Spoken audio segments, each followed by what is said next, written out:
John Delorean informative speech. Name John Harmer. Instructor Mr. Thompson.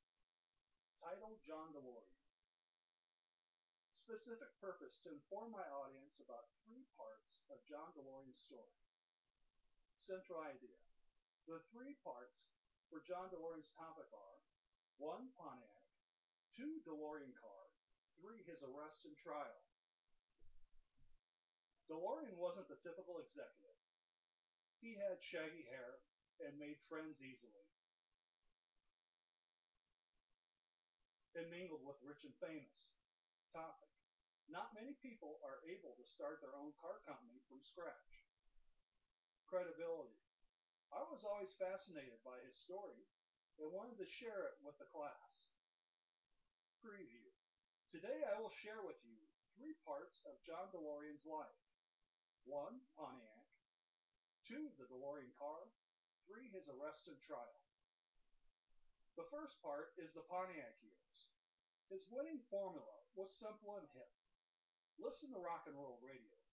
From there, he said, one could gauge what young buyers wanted, what trends would develop. It's the cheapest education you could get, he once said.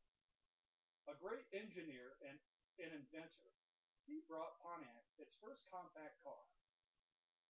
He was credited with creating the overhead cam engine, concealed windshield wipers, the lane change turn signal, vertically stacked headlamps, and racing stripes. Delorean's first contribution to Pontiac was the Pontiac GTO, a muscle car he created by taking their lightest compact car, the Le Mans, and swapping in their largest engine. In response to the growing pony car market, dominated by the Ford Mustang, Delorean turned to the 14th floor management for permission to design a new car. The Pontiac Firebird, introduced for the 1967 model year, and became even more popular in the 1970s, eventually becoming the Firebird Trans Am. Now that I have discussed the Pontiac years, the birth of the DeLorean Motor Company. In 1973, DeLorean leaves GM to start his own company. John DeLorean marries supermodel Christina Ferrari. According to Nerves of Stainless Steel, DeLorean's dream car should be fun to drive, safe to operate, and long-lasting. It should have super cool-looking gull-wing doors, and what could be longer-lasting than unpainted stainless steel for the body. DeLorean hired Giorgetto Guerrero of Ital Design for body design, and Colin Chapman of Lotus for chassis design and handling. DeLorean sought lucrative incentives from various government and economic organizations to pay for constructing the company's auto manufacturing facilities. According to About.com's Christine Hall, the British government was very keen to create jobs in Northern Ireland, to reduce sectarian violence by reducing unemployment, almost 20% at that time.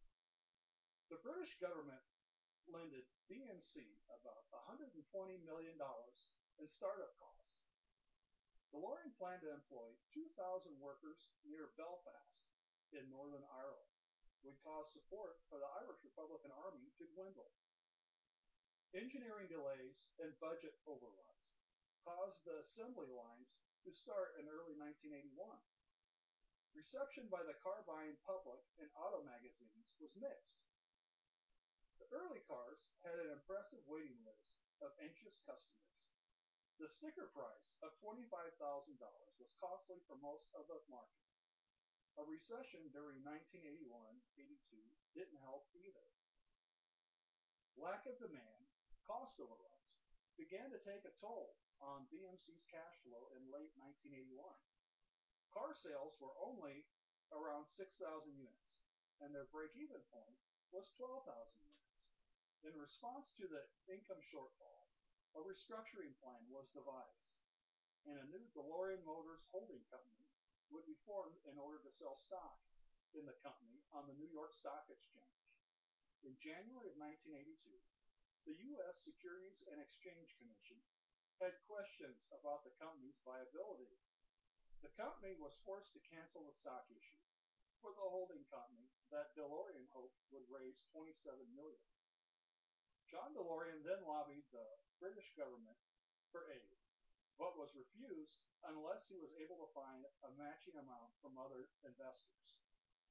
In 1985, the Delorean shot to worldwide fame in the Back to the Future movie. Now that I have discussed the Delorean car, I will speak about his arrest and trial. According to UPI.com, John Delorean's arrest and trial. Delorean needed $17 million in a hurry to save his failing business. In desperation, he entered into a drug smuggling scheme and walked right into an FBI operation designed to nab a smuggler named William Petrick. Petrick was looking for a bank to launder his drug money. The FBI confidential informant hooked Petrick up with an agent posing as a bank officer and another who posed as a drug distributor. Delorean then approached the confidential informant and was filmed and recorded at meetings at LA Bel Air Sands and Sheraton Plaza hotels. William Petrick was arrested after exchanging the cocaine for money. Delorean was taken into custody the following day. When he flew into LA from New York, ironically, Delorean just missed a call from a banker who wanted to offer a legitimate $200 million loan that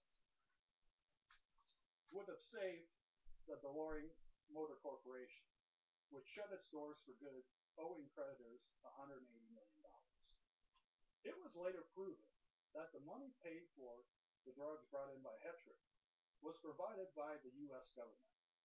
In 1984, John Delorean was cleared of all charges after a federal judge ruled the FBI operation had been a clear case of entrapment. In conclusion, I have shared with you 3 parts of John Delorean's life. 1. Pontiac. 2. Delorean Car. 3. His arrest and trial. Review.